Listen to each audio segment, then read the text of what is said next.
Հաղորդման հովանավորն է Տուն դեպո կահույքի խանութ սրահը։ Հաղորդման հովանավորն է Dream Park հյուրանոցառեստորանային համալիրը։ Հաղորդման հովանավորն է Աջափնյակ բժշկական կենտրոնը։ Բարև երկիր, բարև երկրի սիրելի հեռուստադիտողներ, այսօր գարնանային ամենագեղեցիկ օրերից մեկն է, եթե ոչ ամենագեղեցիկը, մարտի 8-ն է, սիրելի կանայք, սիրելի աղջիկներ, նախ ուզում ենք հենց սկզբից սիրով շնորհավորել ձեզ այս գեղեցիկ օրվա կապակցությամբ, լինեք շատ առողջ, գարնան նման արևոտ, շողակ ու լինեք շատ երջանիկ, որովհետև ինչպես ասում են, մայրիկներին հատկապես այս խոսքս ուզում եմ ուղղել, երբ մեր մայրիկները առողջ են, երջանիկ են, երբ սիրում են իրենք իրենց, ապա մեր ամբողջ ընտանիքը, հասարակությունը, պետությունը լինում է առողջ։ Այո, Դիանա, համաձայն եմ, ես էլ շնորհավորում եմ իմ ու քո մայրիկին, բոլոր մայրերին, նաև քեզ, քանի որ դու եւս մայրիկ ես, եւ ուզում ասել, որ ամենակարևորը մայրերը երբեք չտեսնեն դժվարություն, որը շատ իհարկե մի փոքր կարելի ասել ցանկություն է, որը գուցե չի իրականում, բայց ես ուզում եմ, որ մայրերը կարողանան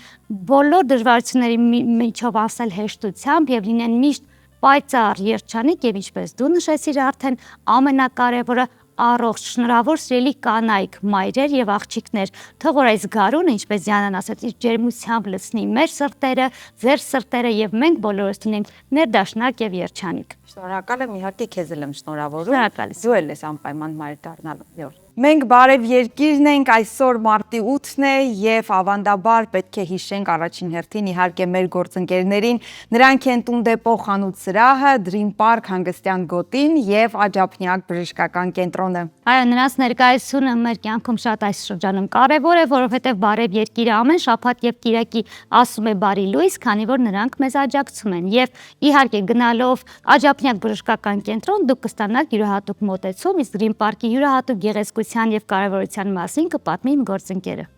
Dream Park-ի մասին կարծում եմ խոսելն այնքան ավելորդ է, սիրելի հեռուստադիտողներ, որովհետև պետք է գնաք ինքներդ համոզվեք եւ այնտեղի չքնաղ բնությունը վայելելով, համեղ ուտեստները վայելելով եւ իհարկե լորվա մաքրամաքուր օդը շնչելով հասկանալ, որ այնտեղից լավ տեղ կարծում եմ Հայաստանում չկա։ Մենք գնացել եւ համոզվել ենք, Դիանա, եւ կարծում եմ ժամանակ նաեւ հիշեցնելու, թե որտեղով կարող են մեզ հետեւել եւ կոմենտներ գրել։ Այս գործում եւս իմ գործընկերուին շատ պրոֆեսիոնալ է եւ առաջարկում, որպեսզի նա հիշեցնի։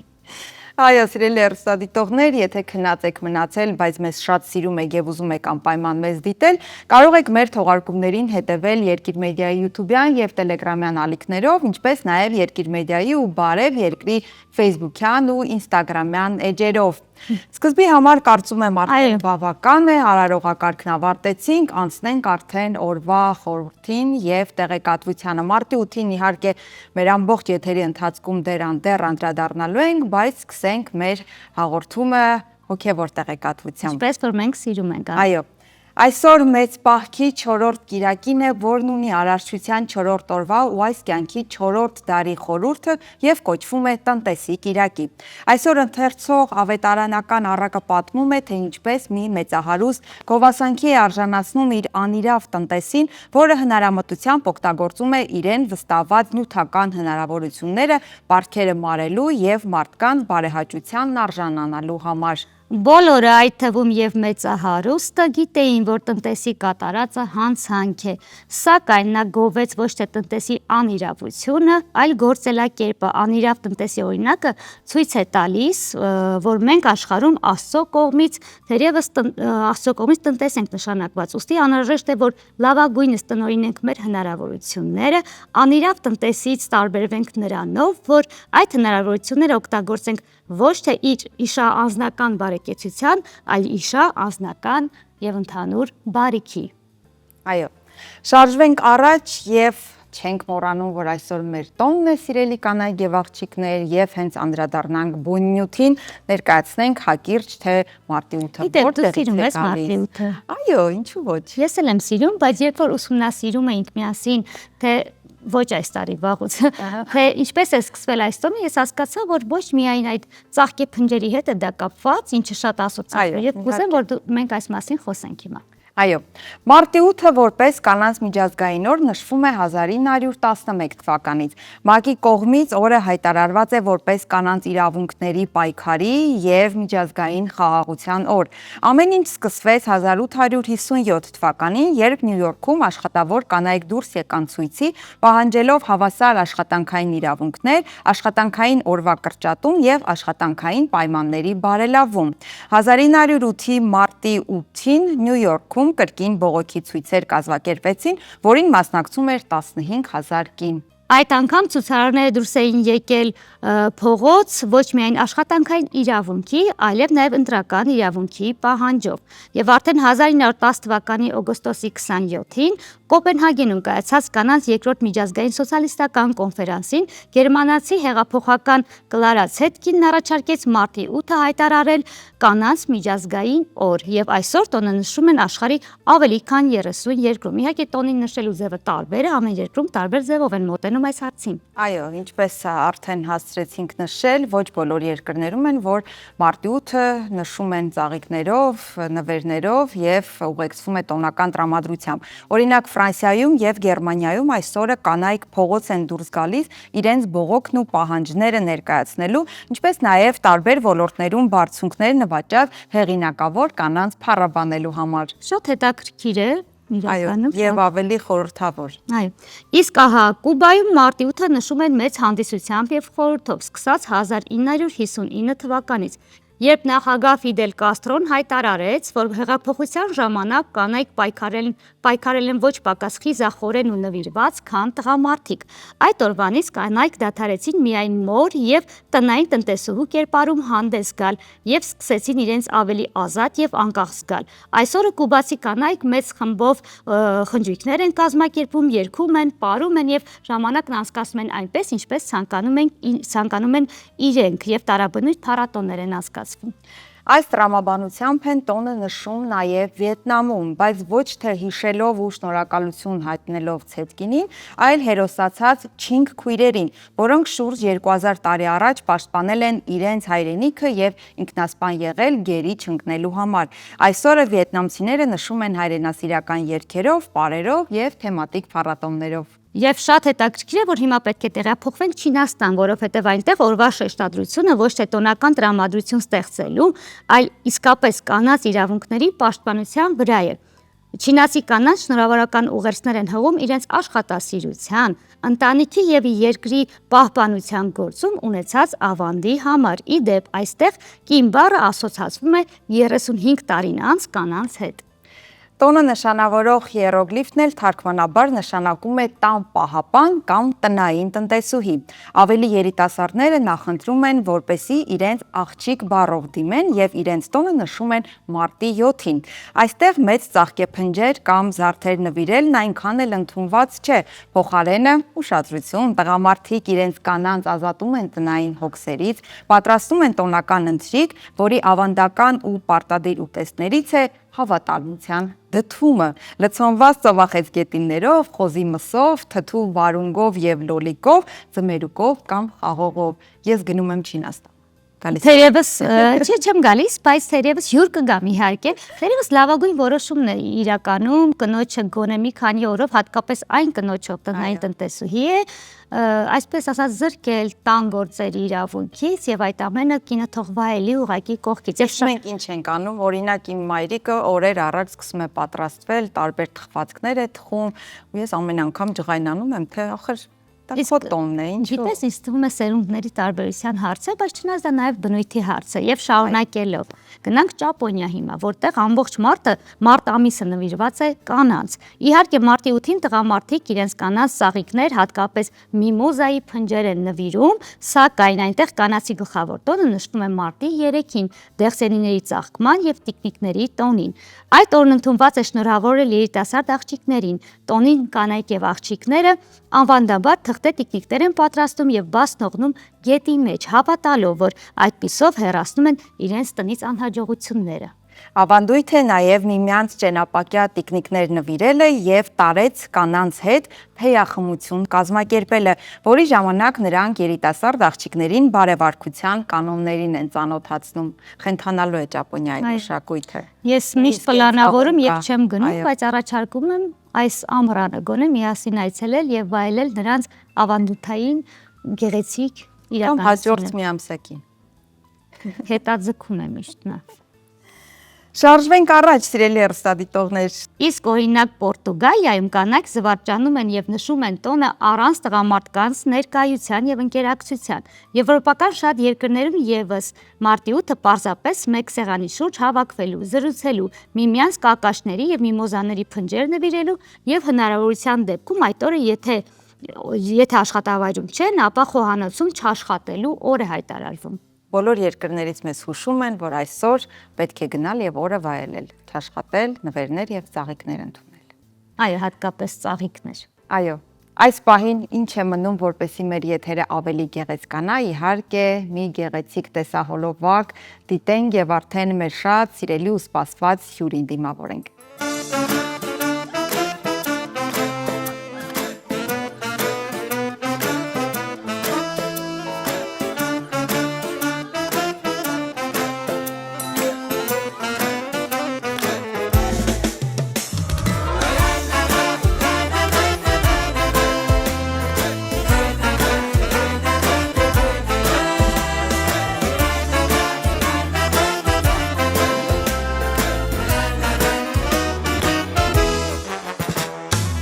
Այսօր տոնն է իմ ամենասիրած, թույլ տվեք երգս նվիրեմ կանանց, ու ամբողջ կյանքում լուր ասպետաբար սիրեմ ու սիրով ծառայեմ նրանց, բայց եթե չլիներ մայրը, չեր լինի ծառը կենաց, ու ամեն տարի կանանը ավելի կոնկրետ մարտի 8-ին ես պիտի լինեմ անպայման տանը իմ սիրելի մայրիկի կողքին մանջան տոնեց շնորհավոր լինի գանձս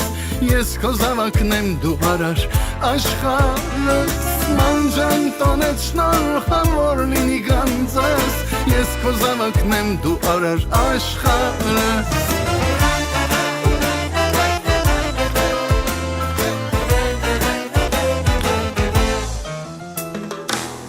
Սիրել եմ ու սիրելու եմ միշտ Դե կանանց հարցում սերն է մենակ ճիշտ Ձեր գրկում կյանքս գլորվեց գնաց Ես սիրում եմ ողջ աշխարհի կանանց Բայց եթե չլիներ մայրը Չեր լինի ծառը կենաց Ու ամեն տանի կանանը Ավելի կոնկրետ մարտի 8-ին Ես պիտի լինեմ անպայման տանը Իմ սիրելի մայրիկի կողքին Մանջան տոնեց շնորհավոր լինի գանձս Ես քո զավակն եմ դու արար աշխարհս Մանջան տոնեց շնորհավոր լինի գանձս Ես քո զավակն եմ դու արար աշխարհս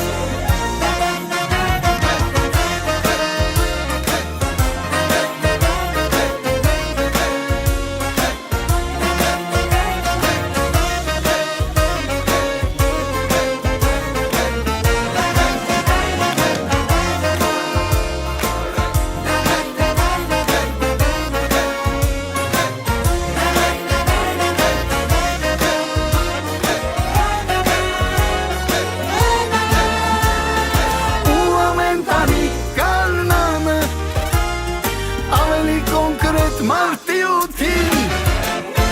Ես պիտի լինեմ անպայման տանը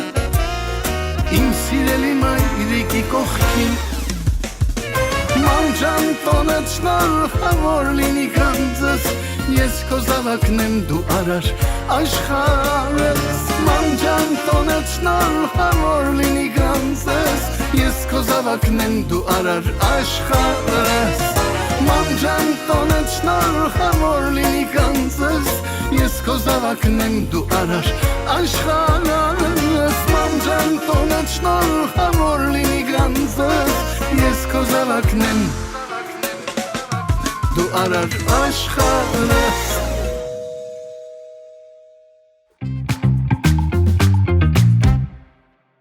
Բարև երկիրը շարունակում է իր տոնական ընթացքը, սիրելի հեռուստադիտողներ,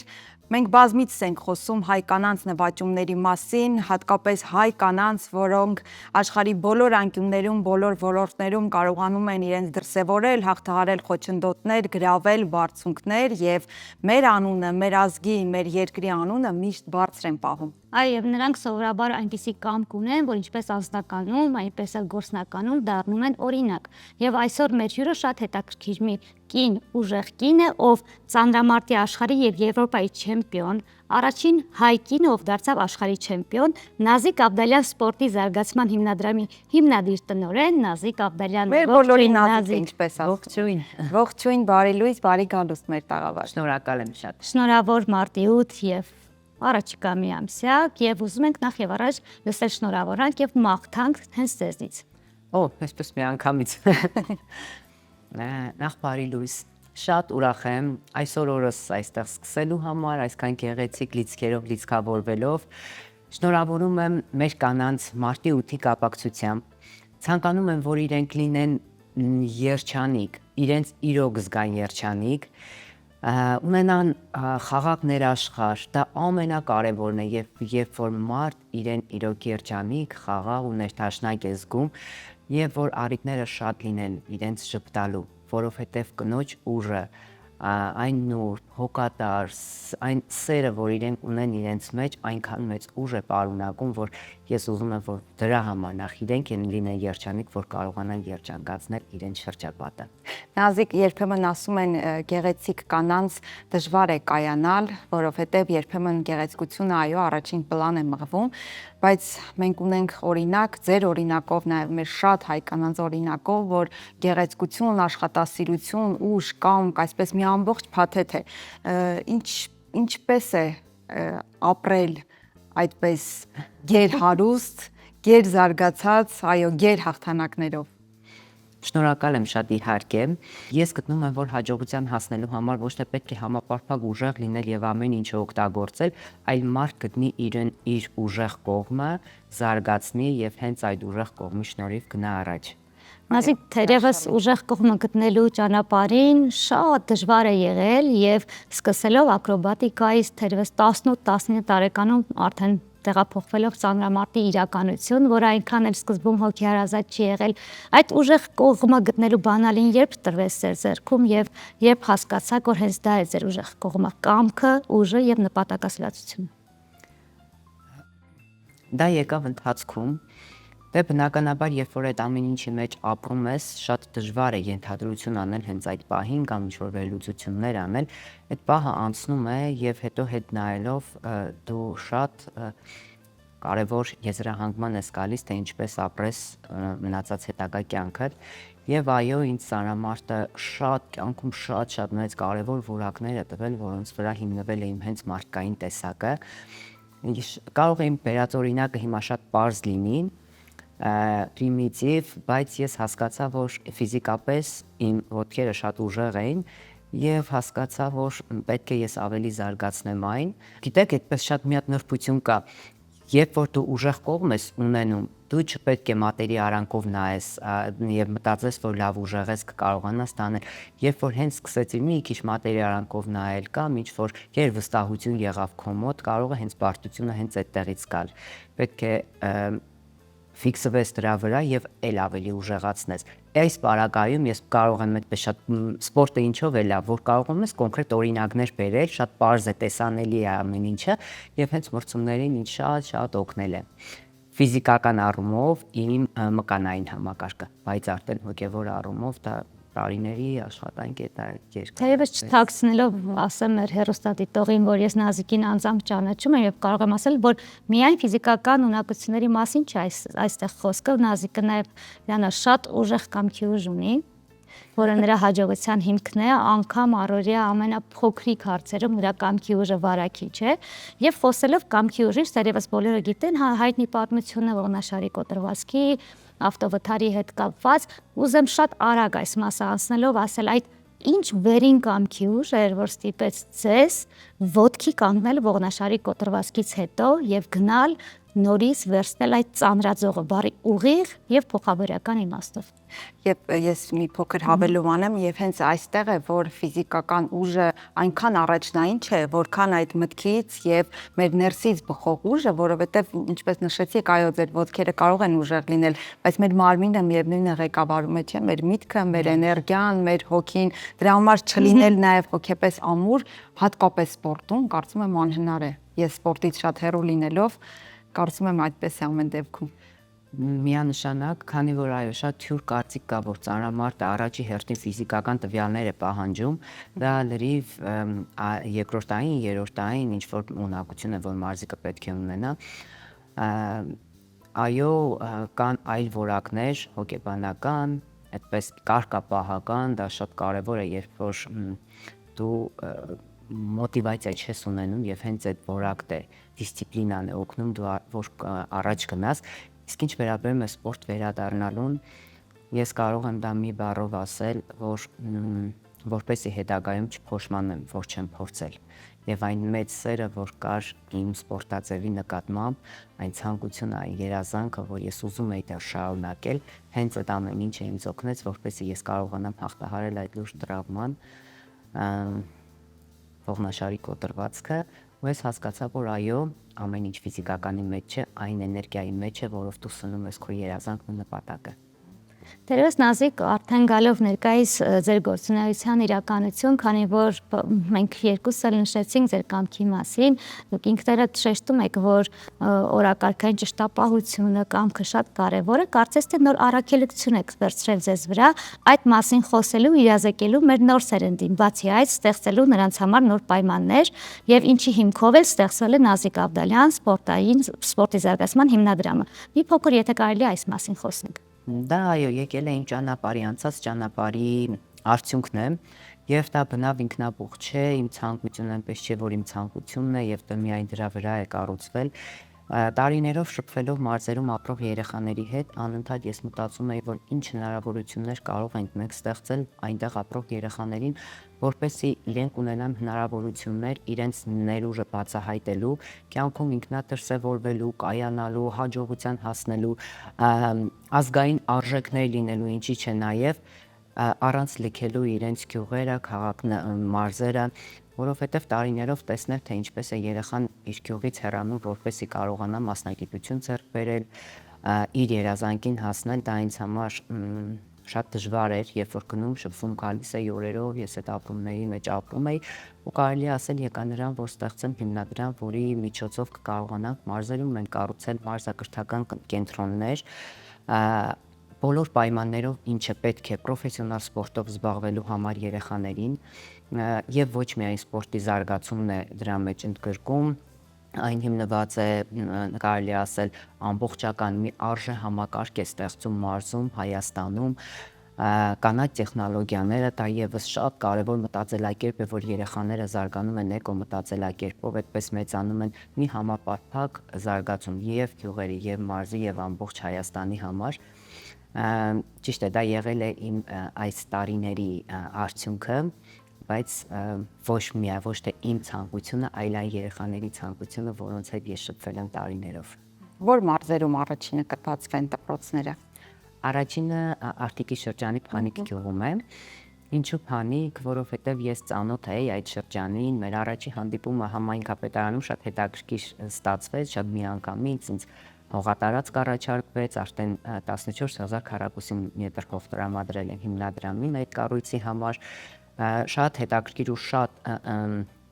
կարևոր տեղում է գտնվում հողատարածքը, 23 համայնքի 23 գյուղերից հասանելիություն կա եւ 6000-ից ավել երեխա հնարավորություն է ունենում այդ հաճախել նավ մարզակրթական կենտրոնը,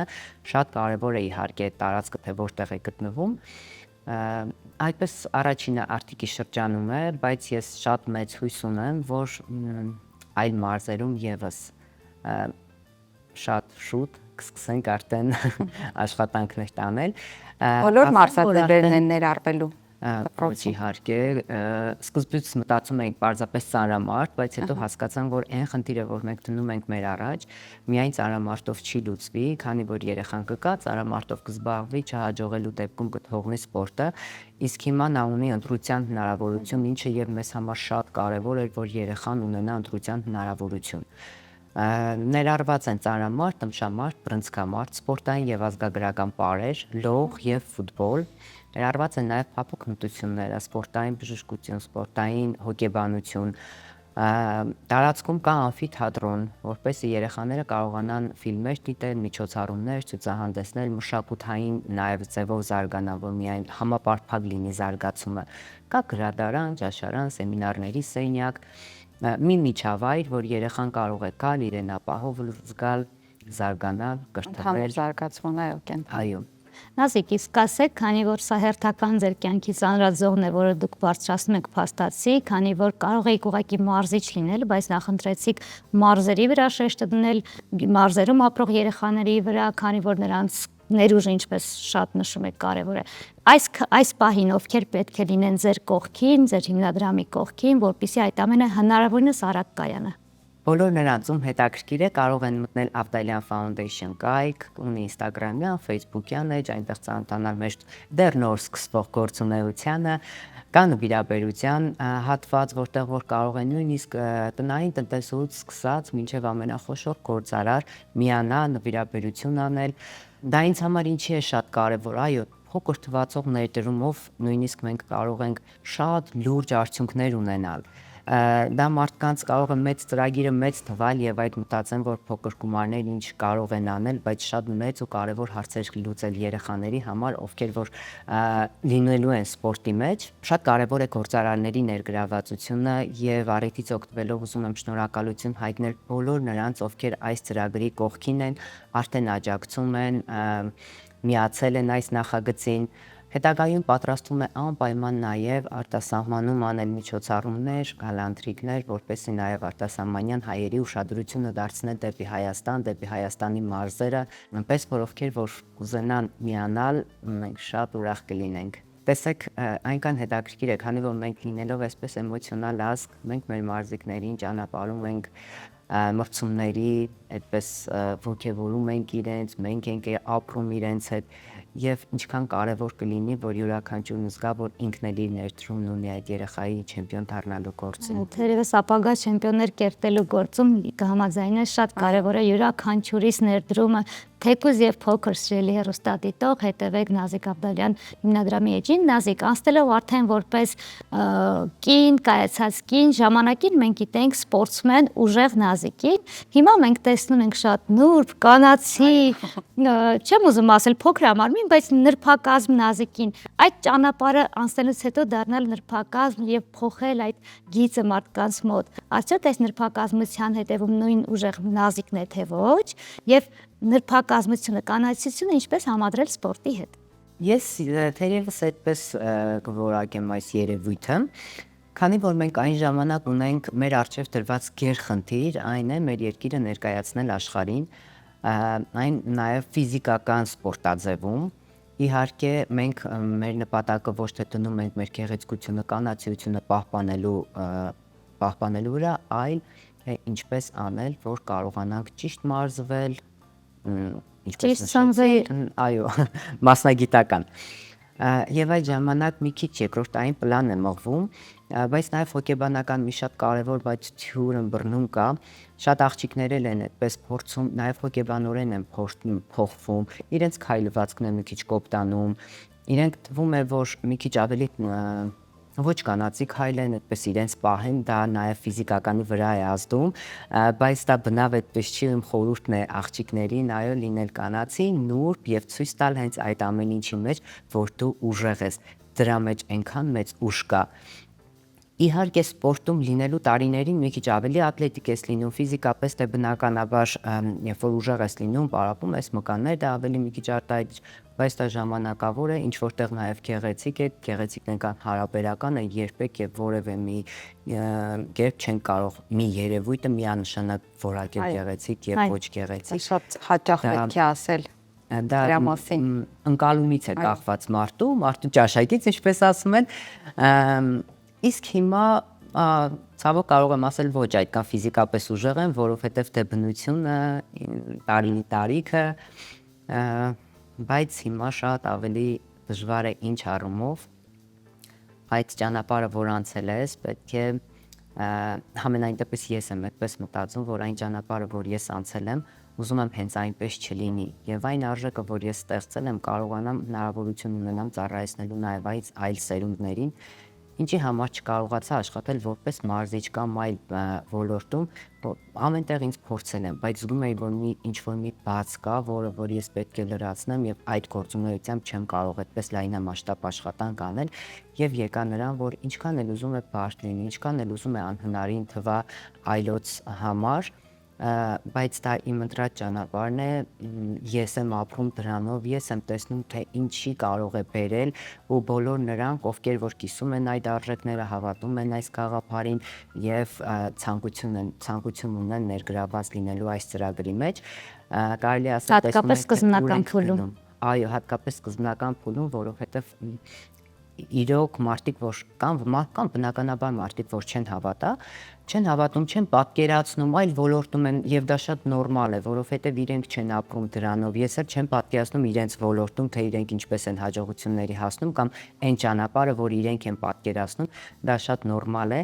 բայց նաեւ շատ կարեւոր է այո, սկզբնական փուլում այս ծրագրի ճիշտ է դա իմ անցած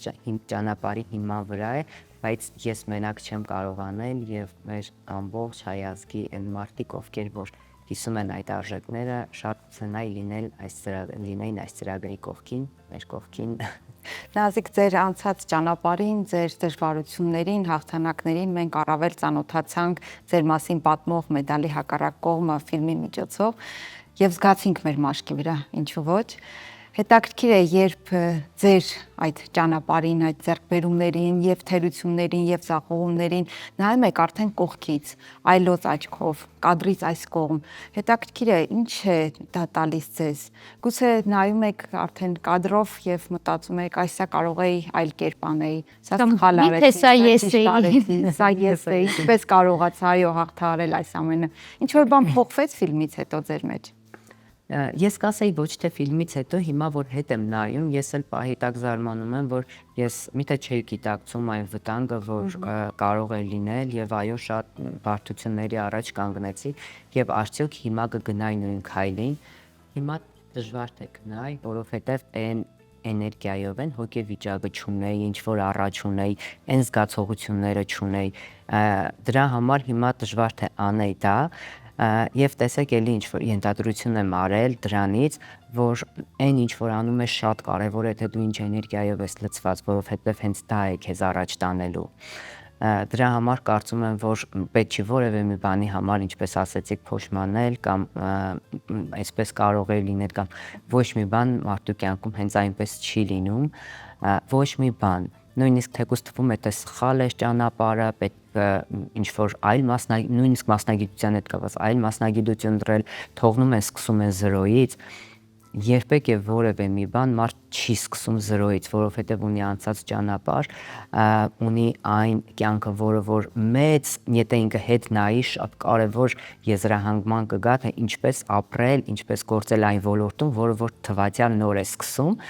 այնպես որ որևէ մի բան հենց այնպես չի լինում։ Կանչ եւ լինում է ճիշտ ճանապարհ։ Այո, եւ այո, հենց այնպես չէ նաեւ հիմա հիմնադրամի ստեղծումը, նոր առաքելության, պատասխանատվությունը վերցնելու իրականությունը եւ ուզում եմ ասել, որ այս ուժեղ զրույցի համար շնորհակալ ենք մենք։ Ես էլ եմ շնորհակալ, նաեւ մի քիչ խոճուճ ստացվեց այս վերջին միտքս, բայց ինչի եմ ուզում գալ, տեսեք հիմա որ ես հիշում եմ փոքր ժամանակ իմ 4-5 տարեկան Նազիկին,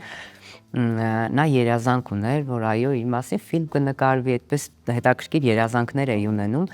Չէի էլ մտածում ինչ եմ անելու, որ նկարվեր այդ ֆիլմը, բայց մտածում էի, որ եթե ֆիլմ նկարվի ով է խաղալու, ես երազում էի լինել այնպիսի մեկ, ով կարողանա օգտակար լինել այլ երեխաներին, շատ կարևոր գործ անել Հայաստանում, Հայաստանից դուրս, ու շատ հետաքրքիր հիմա, որ հետ եմ նայում, ես այն երազանքների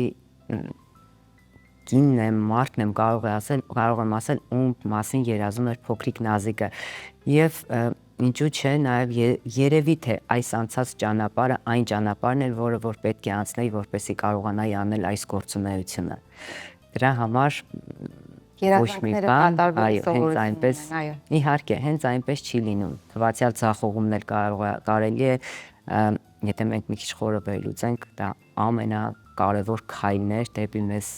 մեր հաղթանակին մոտեցնող ճանապարհին։ Թերևս այո, հիանալի է ասված, բոլոր անգամ անհաջողությունները մեզ դեպի մեզ մոտեցնելու գլխավոր ճանապարհն են եւ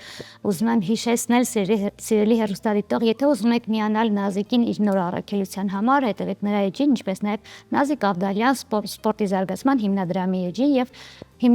այդպիսով կարող եք նաեւ ներդրումներ ունենալ, որոնք ձեզ համար փոքր են, բայց Նազիկի համար եւ այն երեխաների համար, ովքեր ուզում են դառնալ չեմպիոն, շատ կարեւոր են։ Շնորհակալություն կրկին ձեզ, հետաքրքիր, մոտիվացնող, թեպետ այդ բառը չեմ սիրում, բայց իսկապես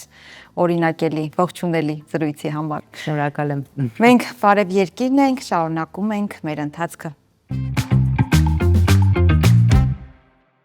Բարև երկիրը շարունակում է իր ընթացքը, սիրելի հեռուստադիտողներ, այս պահին մեր եթերում լինելու է Մատյան էջը, քանի որ այսօր ականավոր լեզվաբան, հայագետ, պրոֆեսոր Հրաչյա Աճարյանի ծննդյան օրն է, 150-ամյակը, այո, տարին հոբելյանական է։ Իդեպ Հայաստանի կենտրոնական բանկը շրջանառության մեջ է դրել Հրաչյա Աճարյանի ծննդյան 150-ամյակ արծաթե հուշամեդալը, իսկ գիտության հսկայի հոբելյանն ընդգրկված է նաև ՅՈՒՆԵՍԿՕ-ի հռչակավոր մարդկանց և կարևոր իրադարձությունների 2026-27 թվականների օրացույցում։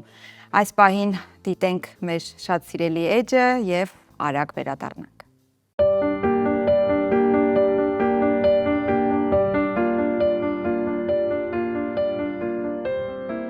Քչերին է վիճակվել դասվել հայագիտության մեծերի շարքում, համաշխարհային ճանաչում ու համբավ ձեռք բերել և իր ժողովրդի հետ հավերժ ապրել։ Այդ մեծերից է Հրաչյա Հակոբի Աճարյանը։ Ծնվել է 1876 թվականի մարտի 8-ին Կոստանդնուպոլսում։ Ավարտել է տեղի կենտրոնական վարժարանը, ապա 1895 թվականին մեկնել է Փարիզ, սովորելու Սորբոնի համալսարանում։ 1898 թվականին եկել է Անդրկովկազ և զբաղվել մանկավարժական և գիտական գործունեությամբ։ Որպես ուսուցիչ աշխատել է Էջմիածնում, Շուշիում, Նոր Բայազետում։ Երբ հիմնադրվել է Երևանի պետական համալսարանը, նրան հրավիրել են որպես հայագիտական, լեզվաբանական և արևելագիտական առարկաների դասախոս։ 1943 թվականին, երբ հիմնադրվել է Հայկական ԽՍՀ գիտությունների ակադեմիան, Հրաչյա Աճարյանը ընդգրկվել է ակադեմիայի հիմնադիր անդամների կազմում։ Նա նաև Փարիզի լեզվաբանական միության անդամ էր, Չեխոսլովակիայի արևելյան գիտությունների ինստիտուտի թղթակից անդամ։ Հրաչյա Աճարյանը գիտության այն երախտավորներից է, որոնց հիմնարար աշխատությունները հայագիտության ու լեզուների համեմատական քննության բազմազան ոլորտներում ելակետ եւ ուղենիշ են եղել եւ դեռ պիտի ուղենիշ լինեն հայ լեզվաբանների ու բանասերների սերունդների համար։ Հրաչյա Աճարյանի գիտական աշխատությունների մեջ ուրույն տեղ ունի հայոց լեզվի պատմությունը 2 հատորով, որոնցում հեղինակն ուսումնասիրում է հայոց լեզվի ծագման, հնդեվրոպական լեզուների ընտանիքում նրա գրաված դիրքի հարցերը, տալիս է հայերենի բառապաշարի ծագումնաբանական դասակարգումը, բաժանելով այդ բառապաշարը բնիկ, հնդեվրոպական ծագման բառերի, հնագույն եւ նոր փոխառությունների եւ անհայտ ծագման բառերի։ Բարբառագիտությունը Աճարյանի գիտական գործունեության անկապտելի մասն է եղել, եւ սկսած աշակերտական տարիներից մինչեւ կյանքի վերջը նա զբաղվել է դրանով։ Մեծ հայագետի բարբառագիտական գործունեությունը ծավալվել է 3 հիմնական ուղղություններով՝ բառերի հավաքում, հայերեն բոլոր բարբառների տեղի, դիրքի եւ հիմնական հատկանիշների որոշում, բարբառային միավորների նկարագրություն, ծավալուն մենագրության ձևով։ Նա կազմում է հայերենի բարբառագիտական քարտեզը, տալիս հայ բարբառների ձևաբանական դասակարգումը եւ փորձառական եղանակով քննում բարբառների հնչյունաբանությունը։ Ինչպես լեզվաբանական բազմաթիվ հարցեր, այնպես էլ հայոց գրերի ստեղծումը հետաքրքրել է Հրաչյա Աճարյանին դեռևս ուսուցչական տարիներից։ Հայոց գրերին եւ Մաշտոցին նվիրված է հսկայական գրականություն, որի մեջ առանձնանում է Հրաչյա Աճարյանի ուսումնասիրությունները։ Այս գիրքը բաղկացուցիչ մասն է համանուն այն աշխատության, որը դեռ ձեռագիր վիճակում 1905 թվականին արժանացել է Լազարյան ճեմարանի մրցանակին։ Մեծ գիտնականի ժառանգության անկապտելի մասն են նաև հարուստ նամականին եւ թարգմանությունները։ Հրաչյա Աճարյանի հետազոտության մեթոդներն ու սկզբունքները մեծ ազդեցություն են թողել արդի հայ լեզվաբանության մտքի զարգացման վրա։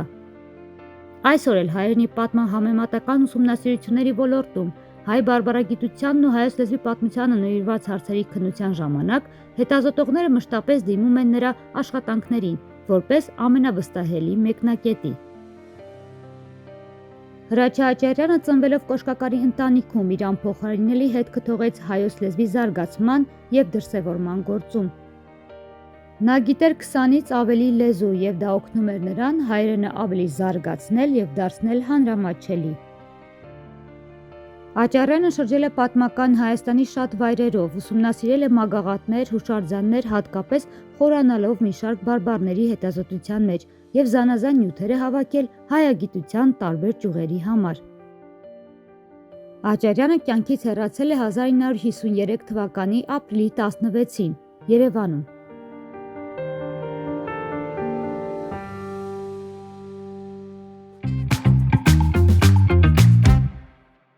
Բարև երկիրը շարունակում է իր ընթացքը, սիրելի հեռուստադիտողներ, չենք մոռանում, որ օրը տոնական է, օրվա թեման կանայք են եւ այսօր առավել քան երբևէ խոսելու ենք կանանցից, կնոջ գեղեցկությունից, կարծում եմ մեր հյուրերը հերիք չի դեմ չեն, մի բան էլ խթան են հանդիսանում, որպեսզի հայ կնոջ դիմագիծը, հայ կնոջ կերպարը ծանոթ եւ հանրաճանաչ լինի բոլորին։ Խոսելու ենք Երևան քաղաքի պատմության թանգարանում բացված Երևանի կանայք ժամանակի դիմագծեր խորագրով լուսանկարների ցուցահանդեսի մասին։ Եվ այդ առիթով մեր հյուրերն են Երևան քաղաքի պատմության թանգարանի տնօրեն, թանգարանագետ Գևորգ Կորբելյանը եւ Հայ լուսանկարիչներ ազգային ասոցիացիայի նախագահ լուսանկարիչ Սերգեյ Հակոբյանը։ Բարի լույս ձեզ։ Բարև ձեզ։ Բարի գալուս մեր տաղավար։ Նախ շնորհավորում ենք Գառնանային այս գեղեցիկ տոների կապակցությամբ եւ մարդու ամենալավն ու բարի։ Շատ շնորհակալություն եւ թերևս Դուք էլ միանում եք։ Ես միանում եմ, որտեղ սա այն մի ամսյակն է, որը կարծես թե ոգևորում է բոլորիս եւ ստեղծագործելու եւ աշխատելու եւ բարձրությունների հասնելու։ Սերգեյ, բայց ասեք, խնդրում եմ, որ տոնելու համար գուցե մի ամսյակ է, բայց հատկապես լուսանկարչի ստեղծագործող արվեստագետի համար գինը միշտ ներշնչանքի աղբյուր է։ Այո, դա պարտադիր նախապայման է, չգիտեմ որևէ լուսանկարչի, որը սովորելիս նույնիսկ խցիկը ձեռքն է վերցնում եւ չի փորձում աշխատել կնոջ հետ։ Լինի դա տարբեր ժանրային լուծումներով, դիմանկար կամ թե կերպարների ստեղծում, կինը պարտադիր նյութն է, այսպես ասեմ, այդ լուսանկարների եւ համեմունքը։ ինչպես նաև ոգեշնչման աղբյուր, բացի։ Դա միանշանակ։ Այո, թերևս հիմա խոսենք արդեն Երևանի կանայք ժամանակի դիմագծեր, հա, խորագրով լուսանկարների ցուցահանդեսի մասին, մի փոքր մանրամասն գաղափարի մասին, ինչ աշխատանքներ են ընտրվել համագործակցության մասին։ Այո, ինչպես պարոն Հակոբյանը նշեց արդեն իր խոսքում, կինը մշտապես ոգեշնչման աղբյուր է հանդիսանում լուսանկարիչների համար եւ հենց այդ պատճառով էլ, ասենց ասեմ, մեր թանգարանում արկա է լուսանկարների մեծ հավաքածու ֆոնդ Հին Երևանից մնացած եւ խորհրդային շրջանի եւ օգտագործելով այս հավաքածուն հիմք հանդիսացավ, որպեսզի մենք ստեղծենք մի յուրատեսակ կապ անցյալի ներկայի միջև։ Եվ մենք ընտրեցինք մեր հավաքածուից այն բոլոր լուսանկարները, դիմանկարները հիմնականում, որտեղ պատկերված են երևանցի կանայք, դրանք հայտնի ընտանիքների կանայք են, աֆրիկյանների, գեղամյանների, պարզապես օրիորդաց դպրոցների շրջանավարտներ, շատ հետաքրքիր առանձնացրել ենք մի հավաքածու, որը ներկայացնում է հին Երևանը։ Դրանից բացի կա առանձին բաժին ըստ հայեցակարգի ցուցահանդեսի, որտեղ ներկայացված են խորհրդային Երևանի կանայք, արժեք, որտեղ հիմնականում ներկայացրել ենք թե ուսուցիչների, թե ուրեմն արտադրամասում աշխատող կանանց, ինչպես նաև մեր հասարակական մշակութային եւ քաղաքական կյանքի ամենահայտնի դեմքերից մշակութային գործիչների, այստեղ մենք համագործակցել ենք նաև գրականության եւ արվեստի թանգարանի հետ եւ իրենք տրամադրել են որոշակի լուսանկարներ, որոնք մեր ֆոնդերում առկա չէին, Գոհար Գասպարյանը, այնտեղ Մետաքսա Սիմոնյանը, Արուս Ոսկանյանը, այո, դրանք բացառիկ լուսանկարներ են, որոնք բավերագրել են, այսպես ասած, խորհրդային շրջանի, որոնք նույնպես իրենց առանձնահատուկ տեղ ունեն եւ մեր համագործակցության հիմքում ընկած է նաև ասոցիացիայի ներգրավելու միջոցով եւ ֆոտո լուսանկարիչների, այսպես ասած, այսօրվա ովքեր նկարում են քաղաքը, Երևանը եւ կանանց, դրանք միավորել եւ ստեղծել մի յուրատեսակ կապ հին Երևանից, խորհրդային շրջան եւ այսօր եւ այս կերպարներում, դիմանկարներում եւ առհասարակ ցուցահանդեսի հայեցակարգում ընկած է ընդգծելու, կարևորելու հենց կնոջ դերը, նրա դիմագիծը, թե ինչպես է փոխվել։ Օրինակ, կարող եմ փաստել, որ եթե նախկինում տարազային, քանի որ նորաձևությունը տարբեր, ուրեմն 20-րդ դարաշրջին եվրոպական հագուստներով էին շրջում քաղաքում եւ նաեւ տարազային համալիրներն էին օգտագործում, այս պարագայում մարդիկ տեսնում են, այցելուները կտեսնեն նման լուսանկարներ, բայց շատ հետաքրքիր որ այսօրվա լուսանկարիչները ինչն են նկարել քաղաքում կան լուսանկարներ, օրինակ Երևանի մետրոպոլիտենում կինը, շներով զբոսանքը, սուրճը ձեռքին, ականջակալներով, այսինքն այսօրվա Երևանը այն ամենն է, ինչ մենք տեսնում ենք Պատահական նկարներ են։ Թեման չափազանց հետաքրքիր է, դուք բոլոր հարցերին ուզում եք միանգամից պատասխանել։ Ուղղակի պատահական Թեման անverջ շահել է խոսել։ Պատահական չէ, ինչու, որովհետև պարոն Օրբելյանի առաջարկը երբ որ ես ստացա, ինձ համար առաջին հայացքից դեռ չէի պատկերացնում ինչ պիտի լինի։ Նախ սկսենք նրանից, որքան որ կանայք են մեր սրտում, այդքան մեր քաղաքն է մեր սրտում։ Հասկացանք չէ կապը գեղեցկության, սիրո։ Հետևաբար միշտ երբ մոտենում էի արդեն հանդիպման պարոն Օրբելյանի մոտ, ինձ մոտ հարց էր, լավ, ինչ ձևաչափով պիտի ներկայացվեն։ Շատ ժամանակ զրույցից հետո ինձ համար պարզ դարձավ, որ շատ հետաքրքիր է մտածում պարոն Օրբելյանն եւ երբ որ մանրամասնեց հենց էքսպոզիցիոն մանրուքները, թե ինչպես պիտի դասավորվի այդ ամեն ինչը, ինչպես պիտի ներկայացվի, ահա որ հետաքրքիր էր հենց ձևաչափը, ինչպես որ նախագծել էր։ Ինչու, հետաքրքրությունը ինչու՞մ է, այդ տարաբնույթ կոնտրաստը ժամանակի, ցուցահանդեսը դիտելիս, քանի որ աշխատանքների մեծ մասը միասին ենք աշխատել եւ արխիվային լուսանկարներ են մեծացվել, տպագրվել հատուկ ֆոտոթղթի վրա, որոնք հետո կփոխանցվեն նաեւ թանգարանի ֆոնդին, նաև լուսանկարիչների միության մասնակից լուսանկարիչների աշխատանքը սա արդեն դառնում է պատմության մեջ, որը կփոխանցվի սերունդներին։ Երկրորդ, ներգրավման մոտեցումը պարոն Օրբելյանի շատ հետաքրքրեց։ Ահա որ ժամանակակից, ահա որ հետաքրքիր հյուրերի ընդունումից սկսված մինչև այդ ամբողջ էքսպոզիցիան նայելիս։ Եվ լուսանկարների հետ աշխատելիս ես երբ որ տեսնում եմ տարազով, հա, հին երևանցի կանանց, նաև հայտնիների, արդեն ժամանակակից լուսանկարիչը նկարել է այդ ինչ-որ դաջվածքներով կանանց, պիրսինգներով,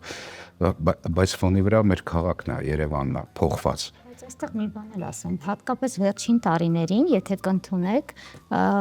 նորից կարծես թե տարազային զգեստներ, իսկական հայկական զարդերը վերադառնում, բայց սկսել են նաև դա ուզում ասել, ոչ միայն կերպար, որպես բեմում կամ էկրանից այն կողմ, առօրյա, այո։ Եվ օրինակ լուսանկարիչներից ասեմ, որ օրինակ Մարաշտյան ֆոտոստուդիան, որտեղ հենց տարազներով լուսանկարում, ինքն էլ է որպես լուսանկարիչ մասնակցում ցուցահանդեսին, եւ ինչպես դուք, այո, դա բնական պատկան, քանի որ իրենք ոնց որ շարունակողն են։ Եվ այս ձևաչափում հետաքրքրական է, այսինքն մենք փորձել ենք բոլորին ներառել, ովքեր գործունեություն են իրականացնում նաև Երևանում, որովհետև դա Երևանի պատմություն է դառնալու, չէ՞, որոշ տարիներ հետո։ Եվ այստեղ, ինչպես դուք նշեցիք, նորաձևության արծաթե գոտիները, այդ բոլոր աքսեսուարները, քունքակաղիկները, դրանք այսօր շատ նորաձև են եւ անգամ ջինսերի, տաբատների հետ են համադրում շատ աղջիկներ կանայք, այո։ Նաև եթե մենք հետևում ենք մեր այսօրվա նորաձևության ընթացքին, նորաձևությունը հիմնականում ասում են, որ կանանց համար է արվում, հա, բայց դա այդպես չի։ Նորաձևության մեջ չշեղվեմ խոսքիցս, կանանց համար, այո, շատ դետալներ այսօր օգտագործվում են հայկական ornamentներ, զարդանախշեր, կան հայտնի արծաթագործական ընկերություններ եւ ոսկերչական, որոնք օգտագործում են այդ դետալները, սա նաեւ ուրախացնող է, այդ լուսանկարներին նայելով մենք կարծես թե կատարում ենք մեր արժեվ դրած խնդիրը այսօրվա երիտասարդին բերել հանդիսատեսին թանգարան։ Սա առաջի հարցն է, որ լուծվել է, երկրորդ ժամանակակիցի հրապուրումով բերել թանգարան, վերականգնել ինչի՞ չէ այսօր հուսով եմ ավանդույթները, որ թանգարան գնալը դա նույնիսկ դեռ հələ պահանջարկ ունեցող սնունդ է, հոգևոր սնունդներից, հա, որտեղ մենք մենակ ուտելիքով չենք կշտանում։ Շատ հաճախ թանգարաններ այցելելիս կամ ցուցահանդեսների դու էներգետիկ հոսանքներ ես ստանում, այդ թրթիռները փոխանցում ես կապը լուսանկարչի ժամանակի, այն ժամանակվա լուսանկարիչը ինչպես է մտածել աշխատել, այսօրվա լուսանկարիչը ինչա փորձում տա,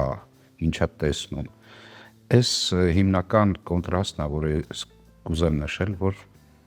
իրոք շատ հետաքրքիր է ստացվել եւ վստահ եմ։ Սա հրաշալի նվեր կլինի մեր քաղաքի, ինչու՞ չէ, նաև հանրապետության բոլոր կանանց ու աղջիկների։ Ցուցահանդեսը կոչվում է ժամանակի դիմագծեր եւ ինչպես նշեցինք, այո, այսօր նորաձևության թելադրանքով, թեկուզ ազգային այդ բաղադրիչը պահպանելով, այո, արծաթեղենը, նույնիսկ տարազային դետալներ շատ նորաձև են դարձել, բայց հետաքրքիր է, այն ժամանակ բնականաբար դա հայ կնոջ կենսակերպներ, տեսակներ, այդ ամենը ոչ միայն հանդերձեր, այլ նաև նա զգում էր եւ կրում էր այդ ամեն ինչը։ Հետաքրքիր է հիմա եթե խոսում ենք դիմագծերից, այդ վիրահատական միջամտությունները իհարկե մի կողմ ենք դնում, որոնք այսպես փոխում են զուտ ֆիզիկապես, այո, մեր դեմքը։ Տարբերությունները հայ կինը առաջ եւ հիմա, դա կլինի հայացք, կլինի ասելիք, այլ լուսանկարչի աչքը երբեք չի խափում։ Այո, նախորդ իմ խոսքում նշեցի, որ առիթ ընձեռվեց այս ցուցահանդեսի ժամանակ աշխատել հին լուսանկարների հետ եւ հայրս, որը ներկա էր այդ ընթացքին, թե ինչպես է ուրեմն թվային լուսանկարները մեծացվում, տեղադրվում շրջանակներում, որտեղ թիմը աշխատում էր ամբողջ։ Յուրաքանչյուր այս հին լուսանկարը վերցնում էր, ասում էր մի հատ նայ, ասում էր ինչքան գեղեցիկ է։ Ու ես հասկանում էի գեղեցկությունը, որտեղ ինքը ավակ սերունդից է եւ ասում եմ, բայց ես նոր նկարի, ասում եմ, չէ որ ես ժամանակակիցն էլ ագե, ասում եմ, սա չեմ ընկալում, հայ կնոջ կերպարը սա է, այսինքն ինձ համար պարզ դարձավ, որ այդ էներգիան, որը գալիս է հին լուսանկարներից եւ այն ինչը որ մենք այսօրվա մեր լուսանկարիչներն են տալիս, հավատացեք, շատ հետաքրքիր է, դիմագծերը այն ժամանակ քանի որ տեխնիկան լուսանկարչական ուրիշ է եղել, եթե գիշեք ժամանակին մենք լուսանկարները մշակում էինք քիմիկատներով եւ երկար process էր անցնում, բայց փաստը մնաց այն, որ թանգարանի շնորհիվ եւ նաեւ արխիվներում եղած հին լուսանկար, որ անալոգային լուսանկարչությունը այդ համն ու հոտը պահում է իր մեջ, ոնց որ տարբերությունը ավելի ճիշտ նկարագրելու համար կան բանը, չէ, աուդիո գրքեր այսօր, որ լսում են, բայց կհամաձայնվեք, որ գիրքը ձեռքերում ընթերցելը շատ ավելի ուրիշ բան։ Ես իմ պրակտիկայում 40 տարի է զբաղվում լուսանկարչությամբ, դեռ պատանի հասակից։ Առաջին դեպքն էր, որ ես ուղղակի հիացած եմ այս մտահղացումից։ Բնականաբար լուսանկարիչների կազմակերպությունը ամեն տարի անդրադառնում է այս թեմային։ Մենք ունենում ենք տարբեր շարքեր, ցուցահանդեսներ, այս պարագայում թանգարանի հետ, որի համար շնորհակալություն եմ հայտնում թանգարանի տնօրենությանը եւ ողջ անձնակազմին, եւ նաեւ մեր միության լուսանկարիչներին, ովքեր արձագանքեցին, համաձայնեցին նաեւ մասնակցել աշխատանքներով, այս պրակտիկայում սա նորություն էր եւ սա ողջունելի է։ Պարոն Աբելյանը, ամեն տարի հատկապես այս շրջանում հետաքրքիր ինչ-որ վերնագրով եւ մոտեցման ցուցահանդեսներ եք մտածում, դուք եւ ձեր թիմը ամբողջությամբ, եւ կասեք, բացի սրանից, ինչ հետաքրքիր բաներ կան առաջիկայում ոչ այս թեմայով, ինչ եք արդեն մտածել, գուցե նախատեսել տարվա։ Քանի որ այս տարի լրանում է մեր թանգարանի հիմնադրման 95-ամյակը եւ մենք ունենք մի շարք ծրագրեր, որ նախատեսում ենք իրականացնել, ես չեմ ուզի բոլոր, այսպես ասած, չակերտները բացել, բայց ասեմ, որ մենք մի հետաքրքիր նախաձեռնությամբ հանդես են գալու նաև թանգարանների միջազգային օրը, թանգարանների գիշերը ծրագրի շրջանակում, որը կլինի մայիսին, օրերը դեռ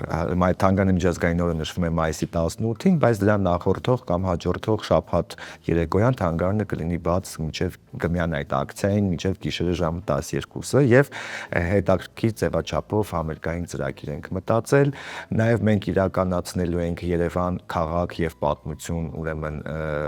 միջազգային գիտաժողով նվիրված քաղաքի հիմնախնդիրներին, որը կլինի հոկտեմբերի 1-ին, 2-ին, 3-ին, արդեն մենք ուղարկել ենք բոլոր հրավերները, սպասում ենք եւ ստանում ենք արդեն հետաքրքիր հոդվածներ Երևանի մասին։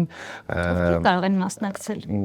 Ցանկացած մարդ, ով ունի գրած գիտական հրատարակչություն է լինելու վերջում եւ այդ հոդվածները որպես ժողովածու տպագրվելու են, կոնֆերանսը գիտաժողովն է լինելու երրորդյա եւ տպագրվելու է վերջնահարցունքը գիրքը եւ աշխատում ենք մի հետաքրքիր նախագծի վրա 95 առարկա, որ պատմում են Երևան քաղաքի պատմությունը։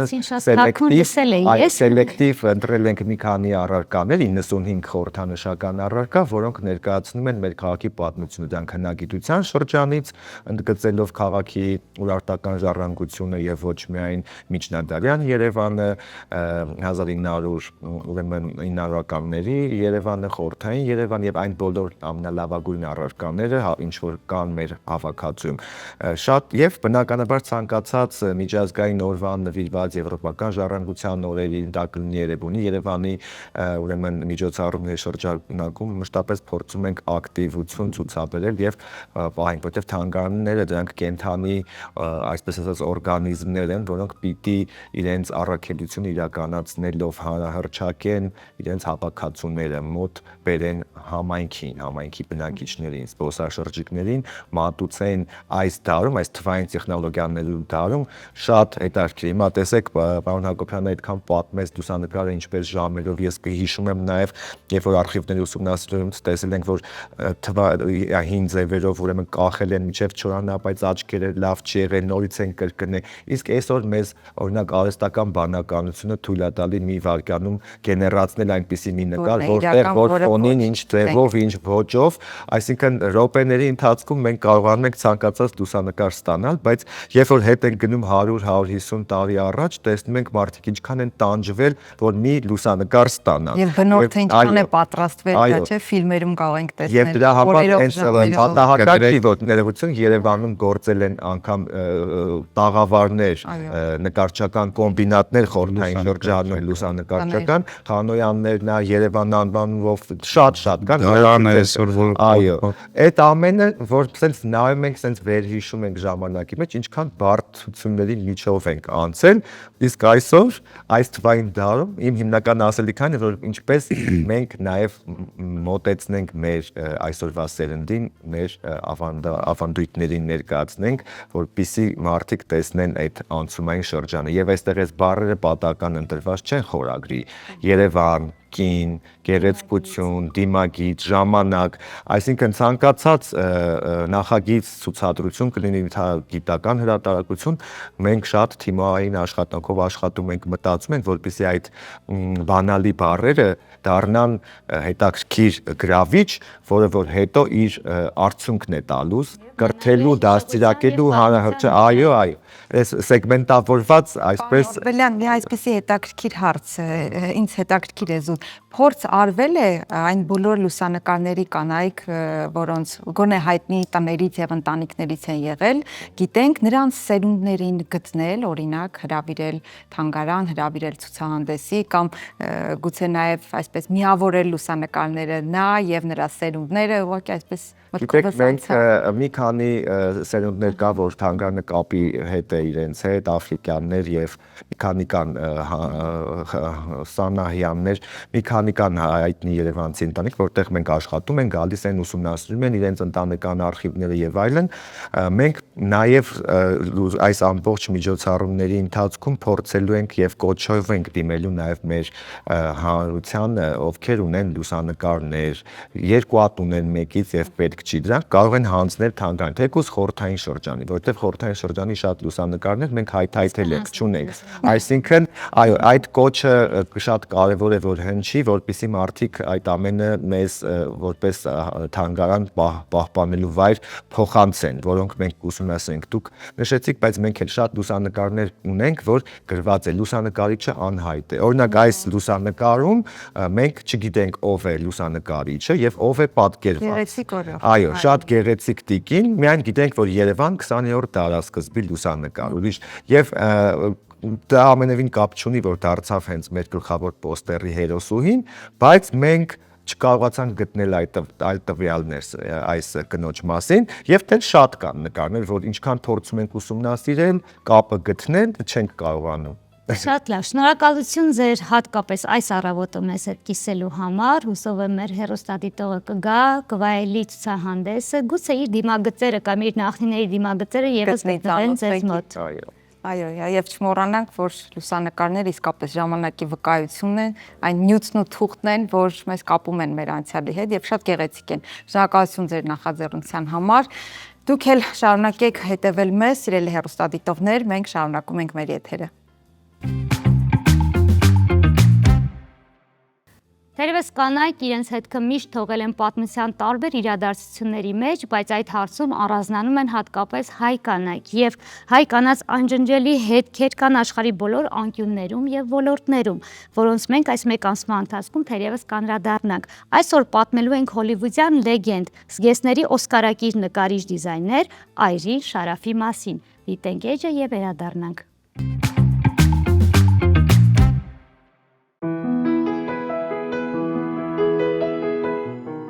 Զգեստների լեգենդար հոլիվուդյան նկարիչ Այրին Շարաֆի կյանքի մասին շատ քիչ տեղեկատվություն կա, նրա հայկական ծագման մասին ավելի քիչ։ Շարաֆը ծնվել է Բոստոնում, սովորել է Նյու Յորքի գեղարվեստի եւ կիրառական արվեստի դպրոցում, Նյու Յորքի գեղարվեստի ուսանողների լիգայում, որից հետո Փարիզի Գրանդ Շոմիեր ակադեմիայում։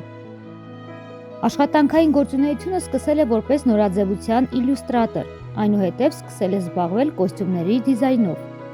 Ֆիլմարտադրությունում նրա գործունեությունը սկսվել է 1931 թվականին Բրոդվեյ ընկերության Ալիսը հրաշքների աշխարհում ֆիլմով։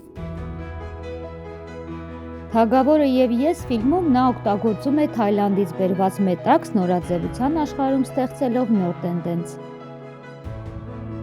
Կլեոպատրա, ով է վախենում Վիրջինիա Վուլֆից, Թագավորը եւ ես, ամերիկացին Փարիզում, Վեցսայդյան պատմություն, դասական դարձած այս բոլոր ֆիլմերում զգեստների աշխատանքի համար նկարիչ Այրին Շարաֆն արժանացել է Օսկարի։ Բացի այդ, նրան 15 անգամ առաջադրել են ամերիկյան կինոակադեմիայի ամենահեղինակավոր պարգևին, այնպիսի ֆիլմերում արած աշխատանքի համար, ինչպիսիք են Ծիծաղելի աղջիկը, Կամակոր կնոջ սանձահարումը, Կեսգիշերի հակառակ կողմը, Հելո Դոլի եւ այլն։ Այրին Շարաֆը նաև դեկորացիաներ եւ զգեստներ է պատրաստել ամերիկյան բալետի թատրոնի, Նյու Յորքի բալետի եւ Ռուսե դե Մոնտե Կարլո բալետի համար։ Նա նաև նկարազարդել է Vogue եւ Harper's Bazaar ամսագրերը։ Հենց նրա պատվին են անվանել թատրոնի զարգացման հիմնադրամի մրցանակը Իրեն Շարաֆի կյանքի ձեռքբերում։ 1993-ին նա դարձել է այդ պարգևի առաջին դափնեկիր։ Մրցանակը հիմա հանձնում են ամեն տարի հագուստի դիզայներներին, որոնք իրենց կարիերայի ընթացքում մեծ արդյունքների եւ վարպետության են հասել թատրոնի, կինոյի, օպերայի կամ պարի ոլորտում։ Այրինի հայրը ծնունդով Հայաստանից է։ Նրա ընտանիքն արտագաղթել է ԱՄՆ 19-րդ դարի վերջին առաջին կոտորածներից հետո։ Նրա հայրը շապիկներ է արտադրել։ Ամուսնացած է եղել ամերիկուհու հետ, որը տնային տնտեսուհի էր։ Ցավոք Այրին Շարաֆը հազվադեպ է խոսել իր ծագման մասին։ Նրա կարծիքով այդ փաստը կարող էր ինչ-որ կերպ ազդել նրա կարիերայի վրա։ Շարաֆը մահացել է 83 թվականում սրտի կանգից Նյու Յորքում։ Շարաֆը իր եւ գործընկերոջ Մեմեզեի գրքերի հավաքածուն նվիրաբերել է Նյու Յորքի գրադարանի հասարակությանը։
Մենք չենք մոռացել այն մասին, որ ձեզ ասել ենք կարող եք գրել մեզ շնորհավորանքներ, որոնցից յուրահատուկները մենք կկարդանք եթերում, բայց դա կանենք հաջորդ թողարկման ժամանակ, քանի որ նամակները շատ են, կընտրենք լավագույնները կամ հետաքրքիրները։ Չնայած բոլոր շնորհավորանքները կարևոր են։ Եվ այսօր ուզում ենք այս դրական նոտայով այս գեղեցիկ օրը համարենք փակված, բայց մինչ այս հիշենք նաև մեր հաղորդման հովանավորներին։ Նրանք են Տուն դե Պո խանութ-սրահը, Dream Park հանգստյան գոտին, որը գտնվում է Լորվա հրաշալի բնության գրկում, եւ իհարկե Աջափնյակ բժշկական կենտրոնը։ Այո, սիրելի հեռուստադիտողներ, դուք շարունակեք գրել մեզ նամակներ, կարևորը իսկապես սրտից բխեն այդ շնորհավորանքները եւ չլինեն լոկ խոսքեր, որոնք ասվում են հենց այնպես, հենց այս մեկ օրը կամ այս մեկ ամսվա ընթացքում։ Մենք բոլորից շատ սիրում ենք իհարկե եւ ուզում ենք, որ ինչպես այսօրը այնպես էլ ամբողջ այս մեկ ամիսը լինի ձեզ համար արևով, սիրով եւ ջերմությամբ շատ շրջապատված, մենք կհանդիպենք մյուս շաբաթ, առողջ եղեք։